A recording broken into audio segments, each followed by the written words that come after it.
Welcome back to Community Heroes Education Talk. In today's episode, I'm going to be talking about IEP. IEP is Individual Education Planning, and I will talk about what an IEP is and how you can do an IEP with a disability. What an IEP is an individual educational program, which means it's a written document to specify in a public school system on what your accommodations is, like what your disability is, and how your learning is. It's a 1-year plan, and it is created by a team of people that are in your school system, for example, at the elementary level, middle school, and even high school level, to help you become a successful student that has a disability.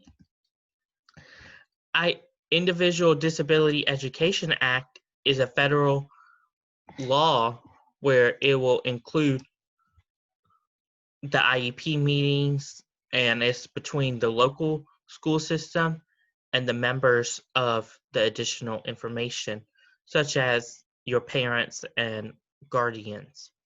It is formed with different states, and it varies within state-to-state school system. The people that are in an IEP meeting is, of course, the child who has the disability, the parent who is your advocate for you, the teachers.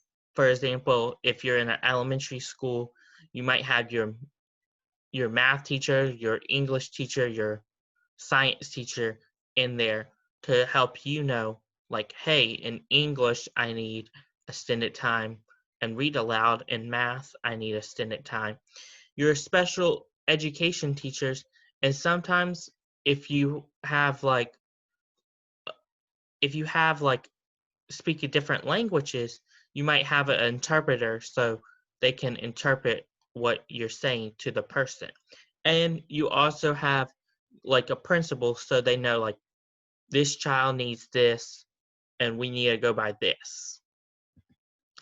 Who needs an IEP meeting is, of course, if you have a learning disability, if you have ADHD, if you have autism, if you have a hearing impairment or vision impairment, speech and language impairment, and you developed delays, and you have a physical disability, you will need an IEP plan during school.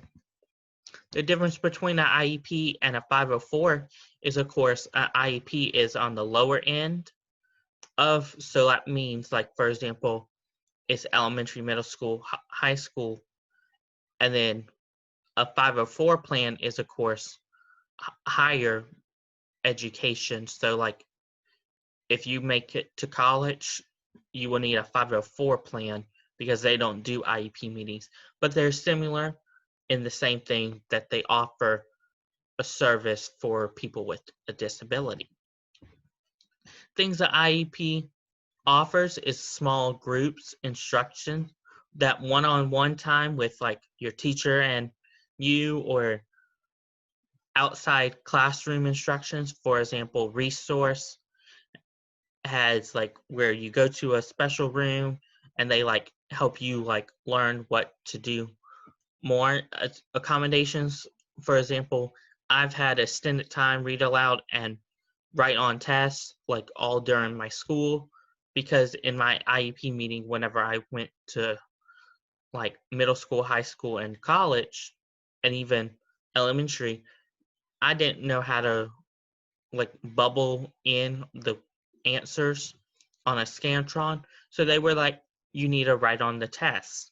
And I also have extended time where like I can take as much time as I need on any test. Thank you for listening to Community Heroes Education Talk. See you in the next episode.